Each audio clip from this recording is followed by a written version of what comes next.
మన వాక్య భాగంలోకి మనం వెళ్దామండి. యెహోషువ గ్రంథము 5వ అధ్యాయము 9వ వచనం మనం చదువుకుందాం. అప్పుడు యెహోవా, నేడు నేను ఐగుప్తు అవమానము మీద ఉండకుండా దొర్లించి వేసి ఉన్నానని యెహోషువతో అనెను. అందుచేత నేటి వరకు ఆ చోటికి గిల్గాలని పేరు. మంచిదండి. ఈ వాక్య భాగాన్ని మనం చూసినట్లయితే దేవుడు ఇక్కడ సెలవిస్తూ ఉన్నాడు యెహోషువతోటి, మీ మీద ఉన్నటువంటి ఐగుప్తు అవమానాన్ని, ఐగుప్తు నిందలని, ఐగుప్తు భారాన్ని నేను దొర్లించి వేసి ఉన్నాను.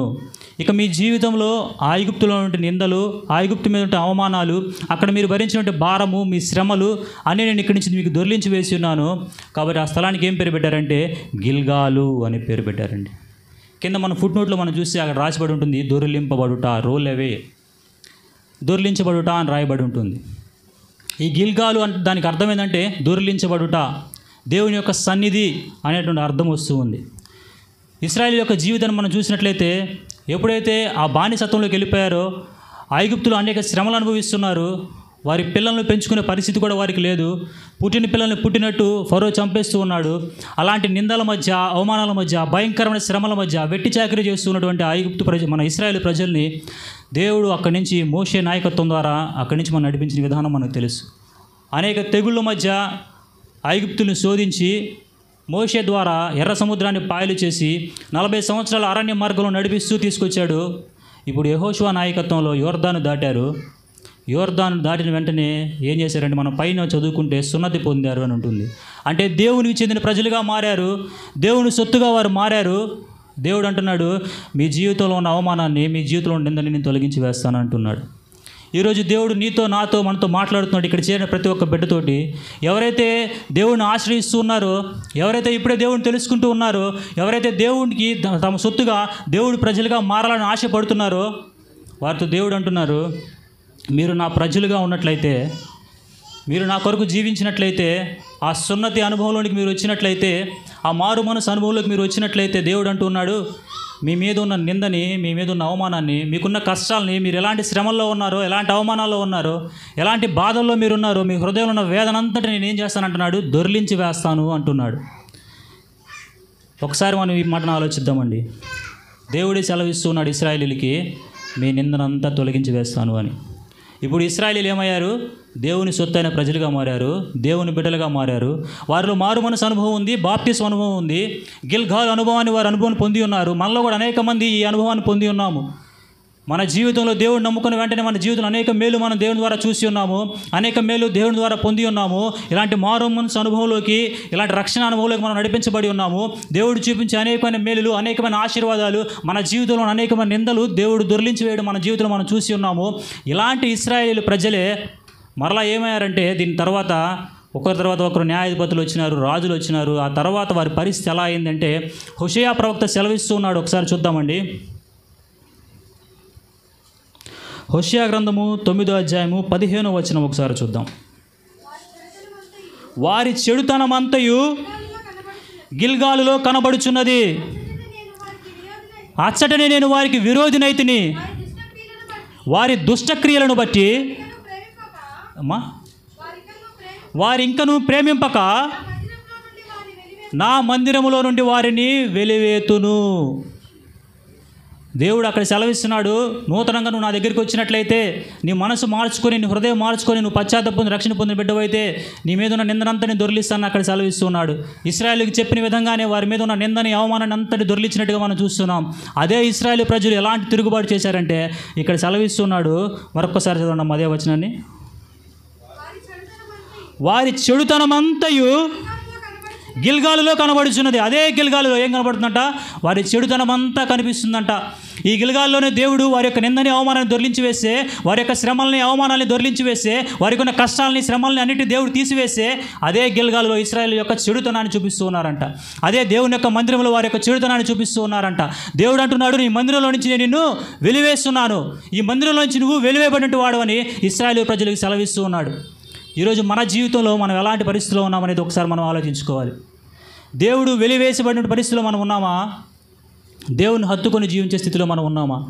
గిల్గాల్ అనుభవంలోకి వచ్చిన మనము పరమ కనానుని చేరాలి, కనాను అనుభవంలోకి వెళ్ళాలి, ఆ పాలు తేలు ప్రవహించే ప్రదేశానికి మనం వెళ్ళాలి. కానీ ఈ విధంగా గిల్గాలులో దేవుని సన్నిధిలో దేవుని మందిరంలో మన చెడుతనము దేవుని కనిపించే విధంగా ఉండే దేవుడు అంటున్నాడు, నేను నిన్ను నా మందిరంలోంచి నిన్ను వెలివేశాను అని సెలవిస్తున్నాడు.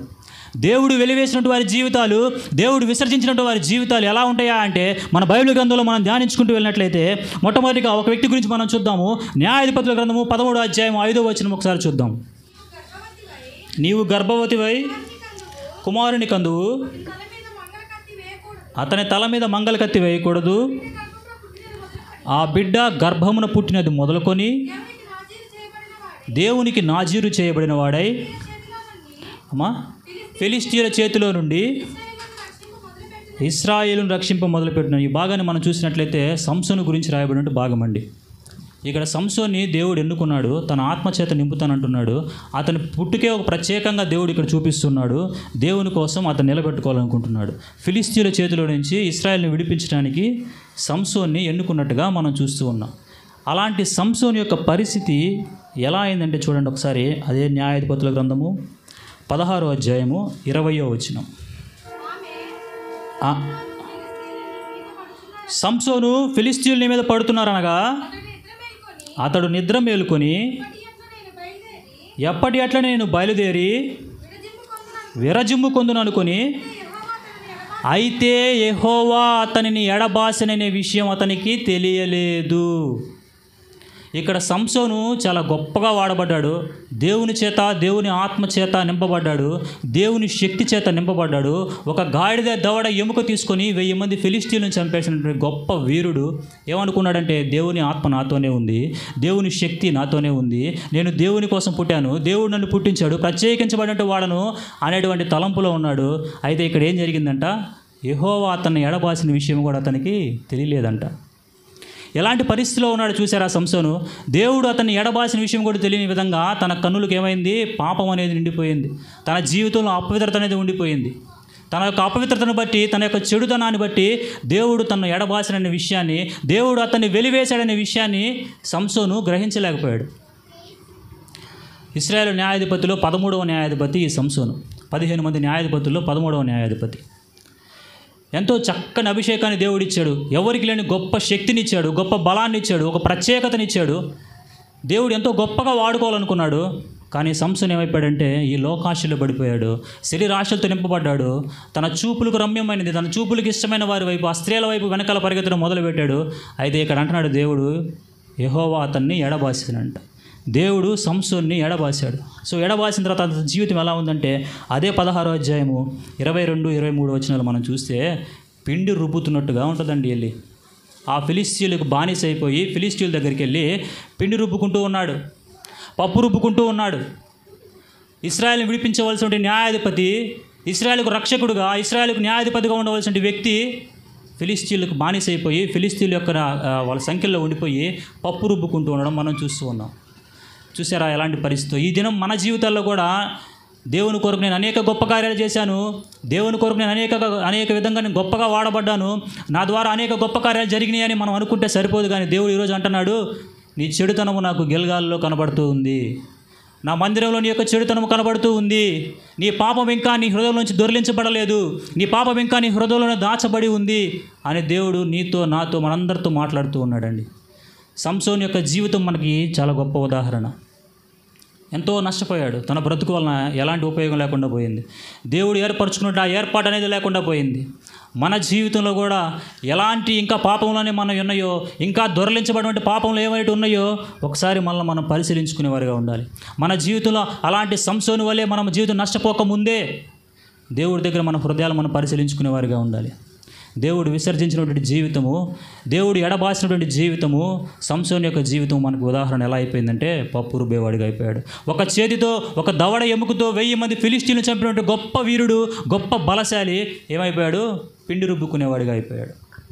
సో మన జీవితంలో మనం ఎలాంటి అనుభవంలో ఉన్నాము, మన హృదయంలో ఎలాంటి దాంట్లో మనం ఉన్నామనేది మనం ఆలోచించుకోవాలి. దేవుని కోసం ఎంతో గొప్పగా బ్రతికుండొచ్చు, దేవుని కోసం ఎంతో నువ్వు శక్తిమంతుడిగా ఎంతో ఇదిగా చేసి ఉండొచ్చు. కానీ నీ చెడుతనం అనేది నీ నుంచి వెళ్ళకపోతే, నీలో పాపం అనేది కనుక ఉండుంటే ఎంత గొప్పవాడివైనా నువ్వు, ఎంత శక్తి, దేవుని శక్తి నువ్వు పొందుకుని ఉన్నప్పటికీ కూడా దేవుడు అంటున్నాడు, నేను నిన్ను ఎడబాశాను, నేను నిన్ను వెలివేశాను అంటున్నాడు దేవుడు ఈ మందిరంలో నుంచి. మరొక వ్యక్తిని మనం చూద్దాము. 1 సమూయేలు గ్రంథము మొదటి అధ్యాయము 3వ వచనం మనం చూస్తే,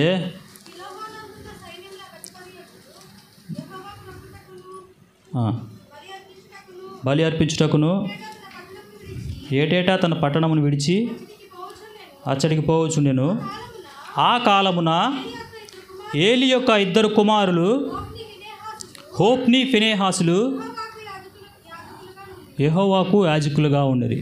ఇక్కడ ఇద్దరిని మనం చూస్తున్నాము. ఇద్దరు ఎవరయ్యా అంటే సేవకుని యొక్క కుమారుడు ఏలి. ఈ సంసోను తర్వాత న్యాయాధిపతిగా వచ్చినట్టు ఆయన ఏలి, 14వ న్యాయాధిపతి ఇశ్రాయేలీయులకి. ఈ ఏలి యొక్క కుమారులు అక్కడ యెహోవా మందిరంలో యాజకత్వం చేయడము, యెహోవా మందిరంలో పనులను నిర్వహించడం మనం చూస్తూ ఉన్నాం. దేవుని సన్నిధిలోనే ఉన్నారు, దేవుని మందిరంలోనే ఉన్నారు, దేవునితోనే ఉంటూ ఉన్నారు, దేవుని ప్రత్యక్షత చూస్తూ ఉన్నారు, దేవుని యొక్క గొప్ప క్రియలు చూస్తూ ఉండొచ్చు. అయితే వారి జీవితాలు ఎలా ఉన్నాయా అంటే అదే మొదటి సమూయేలు గ్రంథము 2వ అధ్యాయము 12వ వచనం మనం చూస్తే, ఒకసారి చూడండి. మొదటి సమూయేలు గ్రంథము, ఏలీ కుమారులు యెహోవాను ఎరిగిన వారై మిక్కిలి దుర్మార్గులై ఉన్నారంటండి. దేవుని తెలియని వారు కాదు, దేవుని యొక్క శక్తి తెలియని వారు కాదు, దేవుడు అంటే ఏంటో, ఆయన యొక్క గొప్ప క్రియలు ఏంటో, ఏ విధంగా ఇశ్రాయేలును నడిపించినట్టు గొప్ప దేవుడు, ఏ విధంగా ఇశ్రాయేలుకు తోడై ఉన్న దేవుడు తెలియనటువంటి వారు కాదు. కానీ తెలిసిన వారే ఎలాగున్నారంట? దుర్మార్గులుగా ఉన్నారంట, దుర్మార్గులుగా ఉన్నారంట. ఇలాంటి వారిని బట్టి దేవుడు చెప్తూ ఉన్నాడు, నీ చెడుతనము ఈ గిల్గాల్లో నాకు కనిపిస్తూ ఉంది, నీ చెడుతనము నాకు దేవుని మందిరంలో కనిపిస్తూ ఉంది, కాబట్టి నీ మందిరం నుంచి నేను వెలివేస్తానని చెప్తున్నాడు. ఈ ఏలి యొక్క కుమారుల పరిస్థితి కూడా మనం చూసినట్లయితే వారి పరిస్థితి కూడా అలానే ఉందండి. దేవుడు వారిని విసర్జించేసినాడు. దేవుని యొక్క ప్రభావం వారిలోంచి వెళ్ళిపోయింది. ఆ ప్రభావం అనేది ఆ మందిరంలో లేదు, ఆ ప్రభావం అనేది ఆ సన్నిధిలో లేదు, ఆ మందస్సంలో లేదు. ఏలి యొక్క కుమారులను దేవుడు విసర్జించాడు. ప్రవక్త ద్వారా సెలవిచ్చాడు, నీ కుమారులు నేను చంపేస్తాను. వాళ్ళ నాన్న ద్వారా ఎన్ని హెచ్చరికలు చేసినా, ఎన్ని చెప్పినా కానీ వారు వినలేదంట, వారి మైండ్కి ఎక్కలేదంట. ఎందుకంటే ఆ కింద వచనాలు మనం చదివితే ఉంటుంది, దేవుడు వారిని చంపదలచెను గనుక వారి తండ్రి ఏం చెప్తున్నాడో ఆ మాటలను అస్సలు లక్ష్య పెట్టని వారుగా ఉన్నారంట. మన జీవితంలో కూడా దేవుని మందిరంలోనే ఉంటూ ఉండొచ్చు, మనం దేవుని పని చేస్తూ ఉండొచ్చు, ఒక సేవకురాలు తమ్ముడుగా నేనైనా ఉండి ఉండొచ్చు. కానీ నా జీవితంలో వెలివేయబడిన స్థితిలో ఉన్నానేమో, నన్ను నేను గుర్తించుకోవాలి. ప్రతి ఒక్కరు కూడా ఎవరికి వారు గుర్తించుకోవాల్సింది ఏంటంటే, మనం ఎలాంటి పరిస్థితిలో ఉన్నప్పటికీ దేవుని యొక్క సేవలో పాల్పొంపులు పొందుతూ ఉండొచ్చు, దేవుని యొక్క మందిరంలో కూర్చొని ఉండొచ్చు. కానీ నీ యొక్క చెడుతనం అనేది పోయిందా లేదా, ఇంకా నీ చెడుతనం అనేది నీలో ఉందా లేదా అనేది మనం పరిశీలన చేసుకోవాలి. కొంతమంది వ్యక్తులు ఉంటారు, మందిరంలోనే కూర్చుంటూ ఉంటారు కానీ ఫోన్లో చూసుకుంటూ ఉంటారు.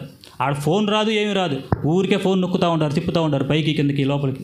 ఒకప్పుడు నేను అలా కూర్చున్నట్టు వాడిని, ఒకప్పుడు ఆ వెనకాల కూర్చొని ఇలానే మందిరం అంటే వాక్యం అంటే నిర్లక్ష్య ధోరణితోటి నేను అనుకునేవాడిని, రక్షణ పొందాను కదా, బాప్తిసం పొందాను కదా, ఇంకా చాలు, ఇది చాలు ఇంకా జీవితానికి అనుకునేవాడిని. కాకపోతే నాకు నేను గుర్తించలేకపోయాను. ఆ 2 సంవత్సరాల క్రితం దేవుడు నన్ను వెలివేశాడని, ఈ మందిరంలో నుంచి నన్ను వెలివేశాడనే విషయాన్ని నేను అది గుర్తించలేకపోయాను. అది గుర్తించేటప్పటికి నా జీవితంలో అనేక సంవత్సరాలు నేను వ్యర్థపరుచుకున్నాను. ఈరోజు దేవుడు మనందరితో మాట్లాడుతున్నాడు.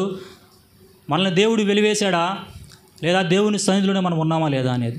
ఈ గిల్గాల్ అనుభవంలో నుంచి కనాన్ అనుభవంలో మనం వెళ్తున్నామా లేదా, ఇదే గిల్గాల్ అనుభవంలోనే ఇదే మందిరంలోనే మన యొక్క చెడుతనాన్ని దేవుడికి చూపిస్తున్నామా అనే విషయాన్ని దేవుడు మనం పరిశీలించుకొని మాట్లాడుతున్నాడు. ఈ ఏలి కుమారులు ఎంతో గొప్పగా ఉన్నారు, దేవుని యొక్క సేవకుని యొక్క కుమారులు దేవుని మందిరంలో దేవుని పని చేస్తూ ఉన్నారు. కానీ వారు దుర్మార్గులుగా ఉన్నారని దేవుని వాక్యం చెప్తా ఉంది. యెహోవాను ఎరిగిన వారే, బయట వారు కాదు, అన్యులు కాదు, దేవుడు తెలియనటువంటి వారు కాదు, దేవుడు తెలిసినటువంటి వారే చెడుతనాన్ని చూపిస్తూ ఉన్నారు. దేవుడిని ఎరిగినటువంటి వారే దుర్మార్గులుగా కనిపిస్తూ ఉన్నారు, దేవుడిని దుఃఖపెట్టేవారుగా ఉంటున్నారు. నువ్వు నేను మన హృదయాలు మన జీవితంలో అలాంటి ప్రవర్తన బట్టి దేవుడిని గాయపరిచేవారిగా ఉన్నామా? మన చెడుతనాన్ని మందిరంలో చూపిస్తూ ఉంటాం, మందిరంలోనే కూర్చుంటూ ఉంటాం, ఎవరి గురించో ఆలోచిస్తూ ఉంటాం, ఇక్కడే కూర్చుని ఉంటాం, ఏ స్త్రీ గురించో ఆలోచిస్తూ ఉంటాం. ఎంత దుర్మార్గమైనటువంటి ప్రవర్తన కదా, ఎంత చెడుతనము కదా. దేవుడు దుఃఖపడుతూ ఉన్నాడు. ఈరోజు నువ్వు అనుకుంటూ ఉండొచ్చు, నేను మారు మనసు పొందాను, రక్షణ పొందాను, గిల్గాల్ అనుభవంలోకి నేను వచ్చాను, దేవుడు నన్ను ఎన్నంతా దొర్లించి వేశాడు, నా అవమానాన్ని అంతా దొర్లించాడు, నా కుటుంబం క్షేమంగా ఉంది, నేను సంక్షేమంగా ఉన్నాను నువ్వు అనుకుంటొచ్చు. కానీ దేవుడు అంటూ ఉన్నాడు ఈరోజు, అదే ఇశ్రాయేలు గురించి మాట్లాడుతూ ఉన్నాడు, నువ్వు వెలివేయబడినట్టు వాడవు, నా మందిరంలోంచి నిన్ను వెలివేసి ఉన్నాను. మందిరానికి సమయానికి వద్దామనేది ఉండదు. దేవుని యొక్క శక్తిని, దేవుని యొక్క ఆరాధనని నిజముగా శ్రద్ధతో భక్తితో ఆరాధిద్దాం అనేది ఉండదు. ఒక పక్కన ఆరాధన జరుగుతుంటుంది, ఒక పక్కన ఫోన్ చూసుకుంటూ ఉంటాం, ఒక పక్కన ఆరాధన జరుగుతుంటే ఒక పక్కన మాట్లాడుకుంటూ ఉంటాం. దేవునికి గౌరవం ఇచ్చేవారుగా మనం లేము, దేవుడిని నిజంగా ఆరాధించేవారుగా మనం లేము. దేవుడు సెలవిస్తున్నాడు, నీ జీవితం అలా ఉన్నట్లయితే ఆ ఏలి యొక్క కుమారుల పరిస్థితి ఏమైందో ఒకసారి మనం చూద్దాం. అదే మొదటి సమూయేలు గ్రంథము 4వ అధ్యాయం 11వ వచనంలో మనం చూసినట్లయితే, మరియు దేవుని మందసము పట్టబడెను, అది కాకను హోప్ని ఫినెహాసులను ఏలి యొక్క 2 కుమారులు హతులయ్యారంటే. హోప్ని ఫినెహాసు అనేటువంటి ఏలి యొక్క 2 కుమారులు ఆ యుద్ధంలో చనిపోవడం మనం చూస్తూ ఉంటాం. వారి మధ్యకు ఒక యుద్ధం వచ్చింది ఫిలిస్టీయులతో. వీరు అనుకున్నారు, మేము దేవుని యొక్క బిడ్డలము, దేవుని మందిరంలో ఉంటున్నాము, నేను పాస్టర్ గారి యొక్క కొడుకుని, మేమిద్దరం మీ పాస్టర్ గారి యొక్క కొడుకులు, మాకేం తిరుగులేదు, మాకు ఎలాంటి ఇబ్బంది లేదు, యుద్ధంలో మేమే జయిస్తాము, ఎలాంటి శోధన వచ్చినా మేము జయిస్తాము అనుకుని ఉండొచ్చు. ఆ ఫిలిస్టీయులు యుద్ధానికి వెళ్ళారు, తోడుగా దేవుని మందసాన్ని కూడా తీసుకొని వెళ్ళారు. కానీ వారి నుంచి ఆ ప్రభావం వెళ్ళిపోయింది అనే విషయాన్ని, ఆ మందసంలో ఉన్న ప్రభావం వెళ్ళిపోయింది అనే విషయాన్ని వారు గ్రహించలేకపోయారు. దేవుడు వాళ్ళని తృణీకరించారనే విషయాన్ని, దేవుడు వారిని మందిరంలోంచి వెలివేశారనే విషయాన్ని వారు గ్రహించలేకపోయారు. కాబట్టి వారి జీవితాలు ఏమైనాయంటే అర్ధాంతరంగా ముగిసిపోవడం మనం చూస్తూ ఉన్నాం. ఏలీ తర్వాత మంచిగా న్యాయాధిపతులు అవ్వాల్సిన వారు, ఏలీ తర్వాత ఇశ్రాయేలును పరిపాలించిన వారు యుద్ధంలో మరణించడం మనం చూస్తూ ఉన్నాము. ఇక్కడ నెల్లూరు దగ్గర నాకు తెలిసిన ఒక పాస్టర్ గారు ఉన్నారు. ఆ పాస్టర్ గారికి ఒక కుమారుడు ఉన్నాడు, ఒకే ఒక కుమారుడు. చక్కగా దేవుని సేవలో వాడబడుతున్నాడు. అతను పాస్టర్ గారి యొక్క కనుసన్నలోనే ఉన్నాడు. చక్కగా మంచిగా మ్యూజిక్ ఇన్స్ట్రుమెంట్స్ ప్లే చేస్తాడు, పాటలు పాడతాడు, చక్కగా ఉంటూ ఉన్నాడు. అంతా బాగానే ఉంది. సడన్గా ఒకరోజు చూస్తే అతను కనపడలేదు. మిస్సింగ్ కేసు పెట్టారు. ఏమైందో అర్థం కాలేదు. వెతికితే ఏమైందంటే అతని శవము ఒక చెరువు లాంటి దాంట్లో తేలుతూ ఉందన్నమాట. అరే ఏం జరిగిందిరా, ఇది దేవుని మందిరంలోనే ఉన్నాడు కదా, దేవుని సేవలోనే వాడబడుతూ ఉన్నాడు కదా, దేవుని సేవకుని యొక్క కుమారుడు కదా, ఏం జరిగింది ఇతనికి, ఎందుకు అక్కడ ఉన్నాడని ఆలోచిస్తే తీరా ఎంక్వైరీ చేస్తే ఏం జరిగింది తెలిసిందే అంటే అతని యొక్క స్నేహము, అతని యొక్క చెడుల అలవాట్లు, చెడు స్నేహాలు అనేవి తెలియనివ్వలేదు. దేవుని మందిరంలోనే ఉన్నాడు, దేవుని సన్నిధిలోనే ఉన్నాడు, దేవుని సేవకులతోనే ఉన్నాడు, సేవకుని యొక్క కుమారుడే, కానీ తన చెడుతనాన్ని దేవుని ఎదురు చూపిస్తూ ఉన్నాడు. చెడు స్నేహాలు కలిగి ఉన్నాడు. స్నేహితులతో ఏదో గొడవ, ఏదో తాగేసి చిన్న గొడవ, ఆ గొడవ కాస్త ఏమైందంటే చంపేశారు, తీసుకెళ్ళి ఆ కాలంలో పడేశారు. చూసారా ఎలాంటి పరిస్థితి. దేవుడి దినం మాట్లాడుతున్నాడు. దేవుని యొక్క మాటలు మనం ఆలకించకపోతే, ఆయన మొరకు మనం చెవి యొగ్గకపోతే దేవుడు అంటూ ఉన్నాడు మన పరిస్థితి ఎలా ఉంటుందో. దేవుని మందిరంలో మన చెడుతనం చూపించేవారిగా మనం ఉండకూడదు. దేవుని పని చేస్తున్నాను కదా, దేవుని పని కొరకు మనం ఉపయోగపడుతున్నాను కదా, ఇది సరిపోతుంది, ఇంతటితో దేవునికి నేను సరిగ్గా ఉన్నాను అనుకుంటే సరిపోదు. కానీ నీ హృదయాన్ని నువ్వు పరిశీలించుకోవాలి. దేవుని ఎదుట ఏ చెడుతనము నువ్వు చూపించేవాడిగా ఉన్నా కానీ దేవుడు అంటూ ఉన్నాడు, ఈరోజు నిన్ను వెలివేస్తున్నాను మందిరంలో నుంచి. నీవు అనుకోవచ్చు నేను మందిరంలోనే ఉన్నానని, నువ్వు అనుకోవచ్చు నేను దేవుని యొక్క సన్నిధిలో ఉన్నానని, నువ్వు అనుకోవచ్చు నేను రక్షణ పొందాను, బాప్తిసం పొందాను, దేవుని యొక్క రాజ్యంలో ఖచ్చితంగా నేను ఉంటానని నీకు నువ్వు అనుకుంటున్నావేమో, నువ్వు మోసపుచ్చుకుంటున్నావేమో నాకు తెలియదు. కానీ దేవుడు ఈరోజు మాట్లాడుతూ ఉన్నాడు, నాకు తెలియదు ఎందుకు ఈ మాట మాట్లాడిస్తున్నాడో. ఒక్కసారి మన హృదయాలు మనం పరిశీలించుకుందాం. ఎలాంటి పరిస్థితుల్లో మనం ఉన్నాము, మన జీవితాలు మనం నష్టపోయేవారిగా ఉన్నామా, దేవుని మందిరంలో ఉంటున్నాం, మన చెడుతనాన్ని విసర్జించే వారిగా ఉండాలి. మన చెడుతనం అనేది దొర్లించబడకపోతే ఆ గిల్గాల్ అనుభవంలో దేవుడు నీ జీవితంలో ఉన్న నిందని, అవమానాన్ని దొర్లించలేడు. నీ జీవితంలో ఉన్న పాపాన్ని, నీ జీవితంలో ఉన్న శాపాన్ని, నీ జీవితంలో ఉన్న దుర్మార్గపు క్రియలను, చెడు క్రియలను నువ్వు దొర్లించకపోతే ఈరోజు దేవుడు చెప్తున్నాడు, నీ జీవితంలో నిందలు, అవమానాలు దేవుడు దొర్లించలేడు. ఈ హోప్ని ఫినెహాసుల యొక్క పరిస్థితి అతి దారుణంగా మనం చూస్తూ ఉన్నాం. ఆ యుద్ధంలో చనిపోయి ఉన్నారండి. మరొక వ్యక్తి మనం చూద్దాము.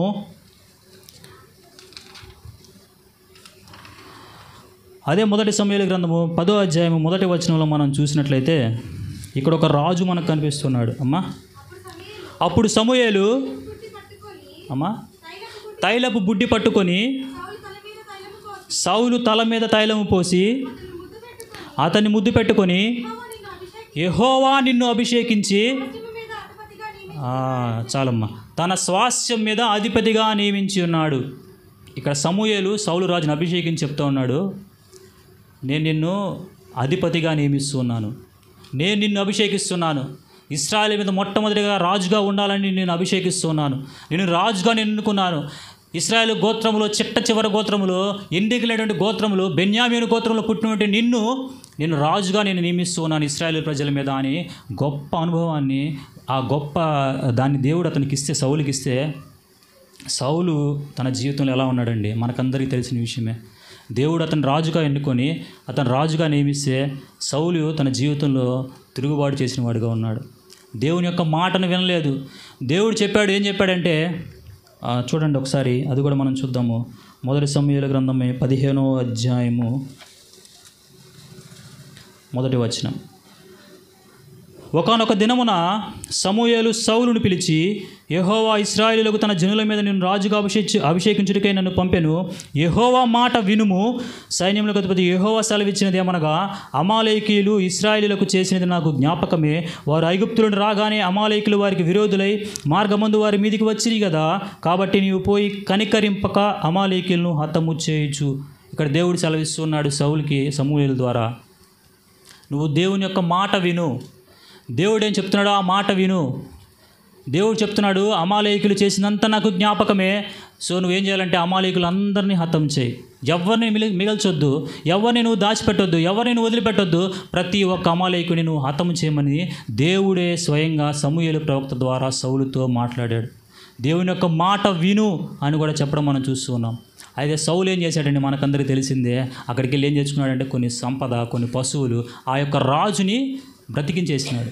ఆ అమాలేకుల యొక్క రాజుని చంపకుండా అగగు అనే ఆ రాజుని తీసుకొచ్చి దాచిపెట్టడం, తీసుకొచ్చి అక్కడ ఉంచడం మనం చూస్తాం. చూసారా ఎంత తిరుగుబాటు స్వభావమో ఈ సౌలు మహారాజుకి. ఈ తిరుగుబాటు స్వభావాన్ని బట్టి, ఈ దేవుని యొక్క మాట వినకపోవటం బట్టి సౌలు యొక్క పరిస్థితి మనం తర్వాత ఏమైందని మనం ధ్యానించుకుంటూ వెళ్దాం. అయితే ఇక్కడ దేవుని యొక్క మాట వినని స్థితి మనం చూస్తూ ఉన్నాం. నీ జీవితంలో, నా జీవితంలో కూడా దేవుడు సెలవిస్తున్నాడు, నీ హృదయంలో, నీ జీవితంలో ఉన్న అమాలేకుల్ని, నీ జీవితంలో ఉన్నటువంటి అమాలేకులు అందరినీ అన్నిటినీ హతము చేయి. ఎలాంటి అమాలేకులు ఉన్నారో మనకు తెలియదు. నీ హృదయంలో ఏ పాపం ఉన్నదో, ఎలాంటి అమాలేకులు నువ్వు దాచుకొని ఉన్నావో, చెడుతనాన్ని, ఎలాంటి అమాలేకులు చెడుతనాన్ని నువ్వు దాచుకొని ఉన్నావో, ఎలాంటి పాపాలు నీలో ఉన్నాయో నాకు తెలియదు. ఏ తాగుడు ఉన్నదో, ఏ చెడుతనం ఉన్నదో, ఎలాంటి అమాలేకులు నీ హృదయంలో ఉన్నారో నాకు తెలియదు. కానీ దేవుడు అంటూ ఉన్నాడు ఈరోజు, అమాలేకుల్ని పూర్తిగా నువ్వు హతము చేయి. నువ్వు పూర్తిగా హతము చేయి. నేనే నిన్ను అభిషేకించాను, నేనే నిన్ను రాజుగా అభిషేకించాను. నా సన్నిధిలోనే ఉన్నావు నువ్వు, నా మందిరంలోనే ఉన్నావు నువ్వు. కానీ దేవుడు సెలవిస్తున్నాడు, ఇంకా నీ జీవితంలో, ఇంకా నీ హృదయంలో దాచబడిన అమాలేకుల్ని, ఎలాంటి అమాలేకులను దాచుకొని ఉన్నావో. ఈ అమాలేకుడు ఉంటే పర్వాలేదులే, ఇది ఒక్కటే కదా, ఈ చిన్న అబద్ధమే కదా, ఈ గర్వం ఒక్కటే కదా, అది ఇంకోటి ఒక్కటే కదా అని ఏ అమాలేకుడు నీ హృదయంలో దాచుకొని ఉన్నావో నాకు తెలియదు. కానీ దేవుడు ఈరోజు సెలవిస్తున్నాడు, నీ జీవితంలో ఉన్న ప్రతి అమాలేకుడిని నువ్వు చంపకపోతే, నీ పూర్తిగా నువ్వు నిర్మూలించకపోతే, దేవుడు ఈరోజు సెలవిస్తున్నాడు, నేను వెలివేశాను, నా మందిరంలోంచి నిన్ను వెలివేశాను, నా సన్నిధిలో ఉండకుండా నువ్వు పనికిరావని దేవుడు మనకి సెలవిస్తూ ఉన్నాడు. అది నువ్వైనా, నేనైనా, ఎవరైనా సరే దేవుడు మనతో మాట్లాడుతున్నాడు, స్పష్టంగా మాట్లాడుతున్నాడు. మన జీవితంలో ఉన్న అమాలేకులు మనం చంపకపోతే, మన జీవితంలో ఉన్న చెడుతనాన్ని మనం పూర్తిగా నిర్మూలించకపోతే, ఈ సౌలు మహారాజుకి ఎలాంటి పరిస్థితి అనేది వచ్చిందంటే మనం చూద్దాం ఆ తర్వాత విషయాల్లో. అదే 15వ అధ్యాయము 19 నుంచి 22 వచనాల వరకు మనం చదువుకుంటూ వెళ్దాం. నీవు ఎందుచేత యెహోవా మాట వెనక దోపుడి మీద ఎగబడి ఆయన దృష్టికి కీడు చేసితివనెను. అందుకు సౌలు, ఆ మాట అనవద్దు, నేను యెహోవా మాట విని యెహోవా నన్ను పంపిన మార్గమును పోయి అమాలేకుల రాజైన అగగును తీసుకొని వచ్చి తిని, కానీ అమాలేకులను నిర్మూలము చేసి తిని. అయితే గిల్గాలులో నీ దేవుడైన యెహోవాకు బలి అర్పించుటకై జనులు శపితములకు గొర్రెలలోను ఎడ్లలోను ముఖ్యమైన వాటిని తీసుకుని వచ్చిరని సమూయేలుతో చెప్పాను. చూడండి, ఇక్కడ సమూయేలు అడుగుతూ ఉన్నాడు, అయ్యా నీకు దేవుడు చెప్పాడు కదా, అమాలేకులు పూర్తిగా నశింపజేయి, అమాలేకులు పూర్తిగా నాశనం చెయ్యి, వారిని ఎవరిని బ్రతకనివ్వద్దని చెప్పాడు కదా, నువ్వెందుకు తెచ్చుకున్నావు అంటే ఇక్కడ సమాధానం చెప్తున్నాడు, అలా లేదు, నేను దేవుడి మాట అంతా విన్నాను, అమాలేకులందరినీ చంపేశాను, కానీ ఆ రాజును మాత్రం తీసుకొచ్చుకున్నాను. ఈరోజు మన జీవితాల్లో కూడా అన్ని పాపాలను వదిలేశాను, ఇది ఒక్కటే, ఏదో ఒక సిగరెట్, ఇది ఒక్కటే, నేను అన్నీ వదిలేశాను, ఇదిగో ఈ సీరియల్స్ ఒక్కటే, అన్నీ నా జీవితం నుంచి మొత్తం వదిలిపోయి ఏది లేదు, ఇంకా నా జీవితంలో నాకు అడ్డుబండ్లు అనేది ఏది లేదు, కానీ ఇది ఒక్కటే, ఈ ముచ్చట్లు, లేకపోతే ఇలాంటి ఏదో లోక సంబంధమైన ఏదో ఒక పాపం, ఏదో ఒక బలహీనత, ఏదో ఒకటి ఆ యూట్యూబ్లో వీడియోలు తిప్పుతూ ఉండడం, చూస్తూ ఉండడం. నాకు తెలియదు ఏ బలహీనత నీలో ఉన్నదో. అన్నిటిని నువ్వు చంపేసి ఉండొచ్చు, అమాలేకులందరినీ హతము చేసి ఉండొచ్చు, కానీ ఇక్కడ చెప్తున్నాడు సౌలు, అందరినీ నేను చంపేశాను, ఒక అగగును మాత్రమే నేను తీసుకొచ్చాను. ఇంకా చెప్తా ఉన్నాడు, అక్కడ ఉన్నటువంటి సంపదలో మంచి వాటిని బలులు ఇవ్వడానికి, ఎవరికి? నీకు బలులు ఇవ్వడానికేనయ్యా, దేవునికి బలి ఇవ్వడానికేనయ్యా, యెహోవాకు బలి అర్పించడానికి తీసుకొచ్చానయ్యా అని చెప్తూ ఉన్నాడు. దేవుడు అంటున్నాడు, ఈరోజు మనం కూడా దేవునికి మన దశంభాగం మనం ఇస్తున్నాము, దేవుడికి నేను నమ్మకంగా ఉన్నాను అనుకుంటే సరిపోదు. దేవుడు ఈరోజు సెలవిస్తున్నాడు, నీ దశంభాగంగా దేవుడు కావాల్సింది నీ హృదయం కావాలంటున్నాడు. అక్కడ కింద మాటలో మనం చూస్తే, ఎవడికి బలులు అర్పించడం అంటే కాదు, మాట వినుట శ్రేష్టం అని సమూయేలు ప్రవక్త సౌలుకు చెప్పడం మనం చూస్తూ ఉన్నాం.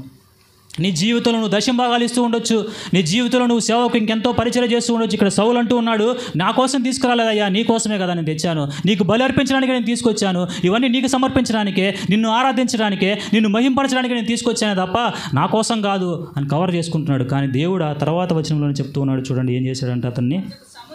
అందుకు సమూయేలు తాను సెలవిచ్చిన ఆజ్ఞను ఒకడు గైకొనుట వలన యెహోవా సంతోషించినట్లు ఒకడు దహన బలులను అర్పించుట వలన ఆయన సంతోషించునా. ఆలోచించుము, బలులు అర్పించుట కంటే ఆజ్ఞను గైకొనుటయు, పొటోళ్ళ క్రొవ్వు అర్పించుట కంటే మాట వినుటయు శ్రేష్టము. చూసారా,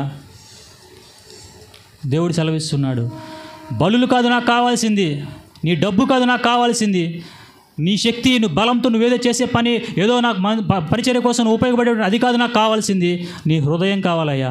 నా మాట నువ్వు వినాలి, నా ఆజ్ఞలు పరిపూర్ణంగా నువ్వు గైకొనాలి, దేవుని యొక్క ఆజ్ఞలు ఏం చెప్తున్నాయో తూచా తప్పకుండా నువ్వు పాటించాలి. ఇది దేవుడు కోరుకుంటున్నది.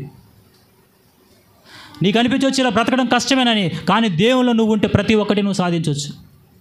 నా బ్రతుకులో నేను అనుకునేవాడిని, సినిమాలు చూడకుండా ఉండడం కష్టం అనుకునేవాడిని, ఫ్రెండ్స్తో తాకుండా తిరగకుండా ఉండడం కష్టం అనుకునేవాడిని, అప్పుడప్పుడు ఏదో పార్టీ చేసుకోకుండా ఎలా ఉంటారు, అసలు ఇలా జీవించడం అనేది చాలా కష్టతరమైనటువంటి విషయం అని అనుకునేవాడిని. కానీ దేవుళ్ళో జీవించడం ప్రారంభించిన తర్వాత, దేవుళ్ళు నడవడం మొదలుపెట్టిన తర్వాత ప్రతి ఒక్క దాని మీద నాకు జయమునిచ్చాడండి. ప్రతి ఒక్క దాని మీద జయమునిచ్చాడు. ఈరోజు నీ జీవితంలో ఎలాంటి దాంతో నువ్వు పట్టబడి ఉన్నావో, ఎలాంటివి నీ జీవితాన్ని వెనక్కి లాగేస్తున్నాయో, ఎలాంటివి నీ హృదయంలో ఉన్న పాపములు దేవుని యొక్క సన్నిధిలో చెడుతనాన్ని చూపిస్తున్నాయో, ఆ గిల్గాల్లో నీ చెడుతనాన్ని దేవునికి చూపిస్తున్నాయో నాకు తెలియదు. దేవుడు ఈరోజు అంటున్నాడు, నీ చెడుతనాన్ని తీసివేస్తానంటున్నాడు. దేవుని సన్నిధిలో నీ చెడుతనాన్ని విడిచిపెట్టాలి. నీ హృదయాన్ని దేవుని దగ్గర నువ్వు కుమ్మరించగలగాలి. నీ హృదయాన్ని దేవునికి నువ్వు అర్పించగలగాలి. బలులు కాదు దేవుడు కోరుకుంటుంది, నీ యొక్క దశంభాగాలు కాదు దేవుడు కోరుకుంటుంది, నీ డబ్బు కాదు దేవుడు కోరుకుంటుంది. నువ్వు మాట వినాలని దేవుడు ఆశపడుతున్నాడు. నువ్వు నా మాట వినాలని దేవుడు ఆశపడుతున్నాడు ఈరోజు. చూడండి, ఆ తర్వాత వచనంలో సౌలు పరిస్థితి ఏమైందంటే, తిరుగుబాటు చేయట, సోది చెప్పుట అను పాపముతో సమానము, మూర్ఖతను అగపరచుట, మాయా విగ్రహము, గృహదేవతలను పూజించుటతో సమానము. ఇది చూడండి, ఇక్కడ ఎంత రాసిబడి ఉన్నారో చూడండి, ఎంత కఠినమైన మాట రాయబడిందో. యెహోవా ఆజ్ఞను నీవు విసర్జించితివి గనుక నీవు రాజుగా ఉండకుండా ఆయన నిన్ను విసర్జించెను. దేవుని మాట నువ్వు విసర్జించావు, దేవుని మాట నువ్వు లక్ష్య పెట్టలేదు, దేవుని మొక్క మాట నువ్వు నిర్లక్ష్యపరిచావు. కాబట్టి దేవుడు అంటున్నాడు, నేను నిన్ను విసర్జించేశాను, నేను నిన్ను వెలివేశాను నా సన్నిధిలో నుంచి, నేను నిన్ను పారద్రోలాను నా సన్నిధిలో నుంచి. నువ్వు అనుకుంటున్నావు నేను ఇంకా దేవునితోనే ఉన్నానని. ఆ తర్వాత ఫిలిష్తీయుల యుద్ధం జరిగినప్పుడు సౌలు అనుకుంటున్నాడు దేవుని ప్రత్యక్షత పొందాలనుకున్నాడు, దేవుడు నాతో మాట్లాడతాడు, ప్రవక్తల ద్వారా విచారించాడు, నేను యుద్ధానికి వెళ్తే గెలుస్తానా? లేదు, దేవుని దగ్గర నుంచి ఎలాంటి సమాధానం లేదు. మరలా ఎక్కడికి పోయాడంటే సోది చెప్పే వాళ్ళ దగ్గరికి వెళ్ళాడు. మళ్ళా సోది చెప్పి ఆ స్త్రీ దగ్గరికి వెళ్ళి సోది చెప్పించుకోవడం ప్రారంభించాడు. మళ్ళా లోకంలోకి వెళ్ళడం ప్రారంభించాడు. దేవుని దగ్గర పశ్చాత్తాపడాల్సింది పోయి, దేవుని దగ్గర తన యొక్క పాపాన్ని, తనకున్నటువంటి ఆ గర్వాన్ని వదిలిపెట్టాల్సింది పోయి, దేవుడు అంటూ ఉన్నాడు, నీ యొక్క చెడుతనాన్ని విడిచిపెట్టు అంటూ ఉన్నాడు. ఆ యొక్క చెడుతనాన్ని విడిచిపెట్టకుండా నువ్వు దేవుని మందిరంలో ఎంత ఉన్నప్పటికీ, దేవుని మందిరంలో నువ్వు ఏం చేస్తున్నప్పటికీ, దేవుని సేవ కొరకు నువ్వు ఎలా ఉపయోగపడుతున్నప్పటికీ, దేవుని యొక్క పరిచర్యకు నువ్వు ఎన్ని రకాలుగా ఉపయోగపడుతూ ఉండొచ్చు, కానీ దేవుడు ఈరోజు సెలవిస్తున్నాడు, నీ యొక్క చెడుతనాన్ని విసర్జించకపోతే, నీ యొక్క చెడును నువ్వు విసర్జించకపోతే, దేవుడు అంటూ ఉన్నాడు, ఈ దినము నేను నిన్ను విసర్జించేశాను, ఈ దినము నా సన్నిధిలో నేను విసర్జించేశాను అంటూ ఉన్నాడు. దేవుడు విసర్జించిన వారి జీవితాలు మనం చూసాము. సంసోను యొక్క జీవితము, ఒక గొప్ప న్యాయాధిపతిగా, ఒక గొప్ప బలవంతుడిగా, ఒక గొప్ప శక్తివంతుడిగా ఉన్నటువంటి సంసోను తన జీవితంలో 2 కళ్ళు ఊడబెరికేశారు. పప్పు రుబ్బుకుంటూ ఉన్నాడు ఫిలిష్తీయుల దగ్గర. హోప్ని, ఫినెహాసులు, ఏలి యొక్క కుమారులు, సేవకుని యొక్క కుమారులు, దేవుని మందిరంలో దేవుని యాజకత్వం జరిపించాల్సిన వారు, ఏలి తర్వాత న్యాయాధిపతిగా ఉండాల్సిన వారు, ఇశ్రాయేలును పరిపాలించాల్సిన వారు, దేవుడు వారిని విసర్జించడం బట్టి యుద్ధంలో వారు చనిపోవడం మనం చూస్తూ ఉన్నాం. ఈ సౌలు మహారాజు దేవుడు ఎంతో ప్రేమగా దేవుడు అభిషేకించాడు, స్వయంగా దేవుడు అభిషేకించి దేవుడే రాజుగా నిర్ణయిస్తే దేవుని యొక్క మాటను నిర్లక్ష్య పెట్టాడు, దేవుని యొక్క మాటను పాటించలేదు. తన జీవితంలో అమాలీకులను చంపమంటే చంపకుండా ఉండడం బట్టి, దేవుని యొక్క తిరుగుబాటు చేయడం బట్టి దేవుడు అతన్ని విసర్జించేస్తే అతని పరిస్థితి ఏమైందో చూద్దామా? అదే మొదటి సమూయేలు గ్రంథము 28వ అధ్యాయము 7వ వచనం. అప్పుడు సౌలు ఇది మనం ఇందాక అనుకున్నాం కదా, కర్ణపిశాచికల స్త్రీ ఫిలిష్తీయులతో యుద్ధం వచ్చినప్పుడు దేవుని దగ్గర పశ్చాత్తాపడాల్సింది పోయి దేవుని దగ్గర తన హృదయాన్ని మార్చుకోవాల్సింది. అయ్యా నేను తప్పు చేశాను ప్రభువా, అయ్యా నువ్వు అమాలేకులందరినీ చంపమన్నావు కానీ నేను చంపలేకపోయాను, అగగు నేను తీసుకొచ్చాను, నీకు వ్యతిరేకంగా నేను జీవించాను, నాలో దుష్టత్వం ఉంది ప్రభువా అని పశ్చాత్తాపడాల్సింది పోయి దేవుడు కాకపోతే ఇంకో దారి ఎత్తుకుందాము, చర్చి కాకపోతే ఇంకో దారి ఎత్తుకుందాము, ఇది కాకపోతే ఇంకొకటి, ఈ చర్చి కాకపోతే ఇంకో చర్చి. అలాంటి పరిస్థితి మన జీవితంలో ఉంటే సౌలు యొక్క జీవితం దాని తదంతరం మనం చూస్తూ ఉంటాం. ఆ యుద్ధంలో ఏమయ్యాడంటే సౌలు యొక్క 3 కుమారులు ఒకే రోజు ఆ యుద్ధంలో చనిపోవడం మనం చూస్తూ ఉన్నాం. అది కూడా దారుణమైన మరణం. ఆ తలలు తమ శరీరం నుంచి సపరేట్ చేయబడ్డాయి.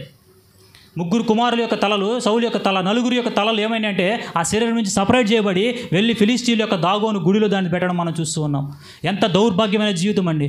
దేవుడు అభిషేకించినటువంటి వ్యక్తి, దేవుడు తన రాజుగా ఇశ్రాయేలుకు పరిపాలించాలని ఎన్నుకున్న వ్యక్తి యొక్క జీవితం ఎలా ఉండాలి, అతని యొక్క ముగింపు ఎలా ఉండాలి, కానీ తన యొక్క తిరుగుబాటును బట్టి తన యొక్క చెడుతనాన్ని గిల్గాలులో ప్రదర్శించాడు, తన యొక్క చెడుతనాన్ని దేవుని యొక్క మందిరంలో ప్రదర్శించాడు, తన యొక్క చెడుతనాన్ని దేవునికి ఎదురుగానే చూపిస్తున్నట్టు బట్టి దేవుడు ఏం చేశాడంటే, బాబు నేను నిన్ను వెలివేశాను ఈ మందిరంలో నుంచి, నువ్వు అనుకుంటున్నావు ఈ మందిరంలోనే ఉన్నా, నేను దేవుని సన్నిధిలోనే ఉన్నాను అనుకుంటున్నావు, కానీ దేవుడు అంటున్నాడు, బాబు సౌలు నిన్నెప్పుడో నేను వెలివేశాను, అయిపోయింది నీ బ్రతుకు, నేను నిన్ను విసర్జించేశాను.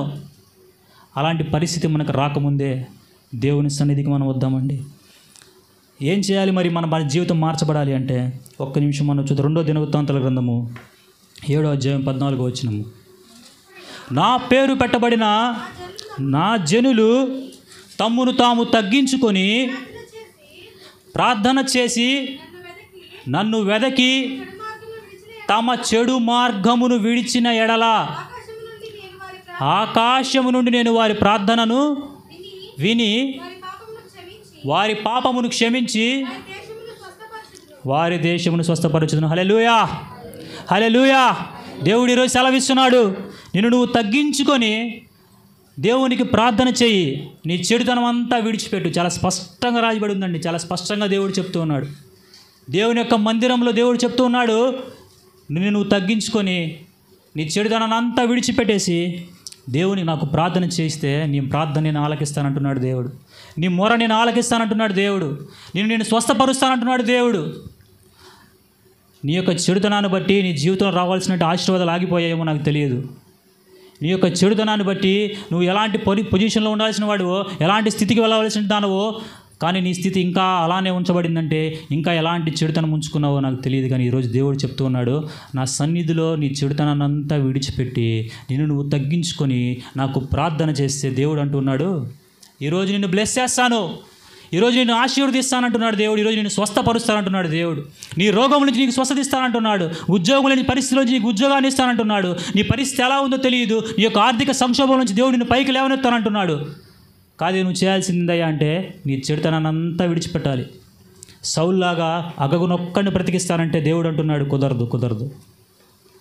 అయ్యా అమాలేకులందరినీ చంపేశానయ్యా, అగగు ఒక్కడిని ఉంచుకున్నానంటే కుదరదు. అయ్యా నా జీవితంలో చెడుతనం అంతా విడిచిపెట్టేశానయ్యా, ప్రతి పాపాన్ని వదిలిపెట్టేశానయ్యా, నాలో ఏది లేదు, కానీ ఒక చిన్న అబద్ధాలు, లేకపోతే ఒక చిన్న సినిమాలు, లేదా ఒక చిన్న టీవీ ప్రోగ్రామ్స్, లేదా ఒక యూట్యూబ్లో స్క్రోల్ చేసుకుంటూ వెళ్ళిపోవడం, ఏ చిన్న పాపం ఉన్నదో నాకు తెలియదు. కానీ ఈరోజు దేవుడు మాట్లాడుతున్నాడు, అలా ఉంటే నేను నిన్ను వెలివేస్తున్నాను, అలా ఉంటే నా మందిరంలోంచి నిన్ను వెలివేస్తున్నాను అంటున్నాడు. హోషేయ గ్రంథం మరొకసారి ఆ మాట మనం చదువుకుందాం. హోషేయ గ్రంథంలో మనం మొదట చదువుకున్నట్టు మాట, హోషేయ గ్రంథము 9వ అధ్యాయము 15వ వచనంలో చదవండి ఒకసారి. వారి చెడుతనమంతయు గిల్గాలులో కనబడుచున్నది, అచ్చటని నేను వారికి విరోధినైతిని, వారి దుష్టక్రియలను వారి దుష్టక్రియలను బట్టి వారినికను ప్రేమింపక నా మందిరంలో నుండి వెలివేతును వారిని. చూసారా ఎంత కఠినమైన మాట. ఇశ్రాయేలు యొక్క హృదయాలను బట్టి, వారి తిరుగుబాటును బట్టి దేవుడి సెలవిస్తున్నాడు. ఇదే గిల్గాల్లో దేవుడు సెలవిస్తున్నాడు. అక్కడ యెహోషువ గ్రంథం 5వ అధ్యాయము 9వ వచనంలో సెలవిస్తున్నాడు ఏమంటే, మీ మీద ఉన్న నిందని, ఐగుప్తు నిందని నేను దొర్లించి వేస్తానని సెలవిస్తున్నాడు. కాబట్టి ఆ స్థలానికి ఏం చెప్పాడు, గిల్గాలు అనే పేరు పెట్టానన్నాడు. గిల్గాలు అనే పేరుకి అర్థం దొర్లించబడుట. నీ పాపాన్ని దొర్లించుకుంటేనే తప్ప దేవుడు నీ నిందని దొర్లించలేడు. నీ జీవితంలో పాపము దొర్లించబడితే తప్ప, నీ జీవితంలో చెడుతనము దొర్లించబడకపోతే తప్ప దేవుడు నీ జీవితంలో నిందను, అవమానాన్ని, నీ జీవితంలో కష్టాలను, నీ జీవితంలో ఉన్నటువంటి ఎలాంటి శ్రమలో నువ్వు ఉన్నావో వాటన్నిటిని దేవుడు దొర్లించలేడు. అనేక మంది యొక్క జీవిత చరిత్ర మనం చూసాం. మన ముందు ముగ్గురు బైబిల్ గ్రంథంలో మహావీరులు. Samson not a small person, not an ordinary person, చాలా గొప్ప వ్యక్తి. దేవుడు అభిషేకించాడు అతన్ని, ప్రత్యేకమైన శక్తినిచ్చాడు, ప్రత్యేకంగా ఎన్నుకున్నాడు అతన్ని. కానీ జీవితం దుర్భరంగా అయిపోయింది. ఆఖరికి తన బ్రతికలు అయిపోయిందంటే కన్నులు 2 ఊడదీయబడ్డాయి. మనం చదువుకున్నాం, మనం చూసాము ఆయన పరిస్థితి. పప్పు రుబ్బుకుంటూ ఉన్నాడు. సౌలు యొక్క పరిస్థితి కూడా అదే విధంగా ఉంది. ఏలి యొక్క కుమారుల పరిస్థితి కూడా అదే విధంగా ఉంది. దేవుడు ఈరోజు సెలవిస్తూ ఉన్నాడు, నా మందిరానికి వచ్చి నిన్ను నువ్వు తగ్గించుకొని నీ చెడుతనం అంతా విడిచిపెట్టి నాకు ప్రార్థన చెయ్యి, నాకు మొరపెడితే నీకు విడుదల ఇస్తాను, నాకు మొరపెడితే నిన్ను స్వస్థపరుస్తాను. నీ చెడుతనం అంతా విడిచిపెట్టి మొరపెట్టు. ఏదో పెదలతో కాదు, ఏదో పైపైన కాదు, ఏదో ప్రార్థించాలనే కాదు, ఏదో ఆచార వ్యవహారాలంగా నా తండ్రి రమ్మన్నాడు కదా అని చర్చికి రావడం కాదు, నా తల్లి రమ్మంది కదా అని చర్చికి రావడం కాదు, ఏదో రాకపోతే సంఘంలో ఏమనుకుంటే రావడం కాదు. కానీ దేవుడు అంటున్నాడు, నువ్వు సంఘానికి వచ్చావు కదా, నేను నువ్వు తగ్గించుకొని నిజముగా నీ చెడుతనాన్ని విడిచిపెట్టి నాకు మొరపెట్టు, నీ చెడుతనం అంతా విడిచిపెట్టి నాకు ప్రార్థించు, దేవుడిని విడుదలిస్తానంటున్నాడు. నువ్వు ఎలాంటి పరిస్థితిలో ఉన్నా సరే నీ హృదయాన్ని పరిశీలించుకో. నువ్వు మోసపుచ్చుకోవద్దు. సౌలులాగా సౌలు తాను మోసగించుకున్నాడు. తాను మోసగించుకొని అందరిని చంపేశాను, ఒక అగగునేగా తీసుకొచ్చాను, అన్నిటిని నాశనం చేశాను, కొన్నిటిగా తెచ్చాను, నీకు బలి ఇవ్వడానికే కదా, అది నీకోసమే కదా. లేదు, అలా నువ్వు మోసపరుచుకోవద్దు, అలా నీ హృదయాన్ని నువ్వు మోసగించుకోవద్దు. నువ్వు మోసగించుకుంటే తుదకు పరిస్థితి దేవుడు విసర్జించేస్తాడు. దేవుడు వెలివేస్తే ఆ బ్రతుకులు నాశనమే. దేవుడు వెలివేస్తే ఆ బ్రతుకులు ఆశీర్వాదం ఉండదు. దేవుడు వెలివేస్తే ఆ బ్రతుకులు ఎలాంటి దీవెన మనం చూడలేము. ప్రత్యక్షంగా చెప్తాను, నేనే దానికి ఒక సాక్షిని. ఎక్కడో ఒక ఉన్నతమైన పొజిషన్లో ఉండాల్సిన నేను, ఒక ఉన్నతమైన స్థితిలో ఉండాల్సినట్టు నేను దేవుని సన్నిధిలోనే ఉంటూ పాపాన్ని ఆశ్రయించాను, దేవుని సన్నిధిలోనే ఉంటూ పాపాన్ని ప్రేమించాను. నా జీవితంలో ఎలాంటి దీవెనని చూడలేకపోయాను. అయ్యో, అది నా మరణ పర్యంతకు వచ్చే వరకు, అది నా పేకల మీద దాకా వచ్చేంత వరకు నాకు తెలియలేదు. దేవుడు నాతో మాట్లాడేంత వరకు, నీ పాపం ఇదే నాకు తెలియజేసేంత వరకు నాకు తెలియలేదు నేను వెలివేయబడ్డానని. ఈ మందిరం నుంచి వెలివేయబడ్డానని నాకు తెలియలేదు. సేవకురాలు తమ్ముడినే, దేవుని వాక్యం వింటూనే ఉన్నాను. చిన్నప్పటి నుంచి బైబిల్ చదువుతున్నట్టు వాడినే, అన్ని అధ్యాయాలు తెలుసు, అన్ని విషయాలు తెలుసు, ప్రతి ఒక్కడి గురించి నాకు తెలుసు, అన్నీ చదువుకున్నాను. కానీ దేవుడు నన్ను వెలివేశాడనే విషయాన్ని నేను గుర్తించలేకపోయాను. దేవుడు వెలివేశాడనే విషయాన్ని గుర్తించేసరికి నా జీవితంలో చాలా నష్టపోయాను నేను. ఈరోజు దేవుడు మాట్లాడుతున్నాడు, అలాంటి నష్టం నీ హృదయంలో, నీ జీవితంలో, నీ కుటుంబంలో జరగక ముందే నీ చెడుతనాన్ని విడిచిపెట్టు. గిల్గాల్లో నీ చెడుతనం నాకు కనిపిస్తూ ఉంది, గిల్గాల్లో నీ పాపం నాకు కనిపిస్తూ ఉంది. ఈరోజు నీ చెడుతనాన్ని విడిచిపెట్టు. దేవుని మందిరంలో నీ పాపం నాకు కనబడుతూ ఉంది, దేవుని మందిరంలోనే నీ చెడుతనం నాకు కనిపిస్తుంది. మందిరంలో కూర్చొని ఎలాంటి ఆలోచన నువ్వు చేస్తున్నావు, మందిరంలో కూర్చొని ఎలాంటి తలంపులు కలిగి ఉన్నావు దేవుడు చూస్తూ ఉన్నాడు. మన దేవుడు నిజమైన దేవుడు అండి, మనల్ని నిజంగా పరీక్షించే దేవుడు ఆయన. నేను అనుకునేవాడిని ఇదంతా ట్రాష్, ఇదంతా ఊరికి ఒక భక్తి, ఒక ఆరాధన, ఒక ఏదో సహజసిద్ధంగా ఇప్పుడు ఇలా చేయాలి, ఇలా ఒకటి అది అనుకునేవాడిని అంతే. ఇదేమీ పెద్ద ఇది కాదు. కానీ దాన్ని అనుభవిస్తే తెలుస్తుంది దాంట్లో ఉన్న శక్తి, దాంట్లో దేవునితో కలిసి నడిస్తే తెలుస్తుంది దానిలో ఉన్న ఆనందము, దానిలో ఉన్న సంతోషము. నిజంగా దేవుడు ఈరోజు సెలవిస్తున్నాడు, నా మందిరంలో నువ్వు తగ్గించుకొని నీ చెడుతనాన్ని విడిచిపెట్టి దేవునికి మొరపెడితే దేవుడు అంటున్నాడు, నిన్ను స్వస్థపరుస్తాను. మోకరించండి, ప్రార్థించుకుందాము. మహాపరిశుద్ధుడ, ప్రేమ తండ్రి, మీకు వందనాలు చెల్లించుకున్నాను ప్రభా. ఎందుకు పనికినటువంటి వాడిని ప్రభా, ఎందుకు లేనటువంటి వాడిని ప్రభా, ఇక్కడ నిలబడడానికి ప్రభా అలా ఎలాంటి యోగ్యత లేదు, కానీ నీ కృపను బట్టి, మీ దయని బట్టి నిలబెట్టారు. మీకు వందనాలు ప్రభా. మీ ఆత్మ ఇక్కడ నుంచి మనం వేడుకుంటున్నాను ప్రభా. మీ కృపను మాకు అనుగ్రహించి మమ్మల్ని నడిపించమని సమస్తం మీ చేతులకు ఎత్తిపడుతూ నజరేయుడైనటువంటి యేసుక్రీస్తు శ్రేష్ఠమైన నామమున అడిగి వేడుకొని ప్రార్థిస్తున్నాను తండ్రి.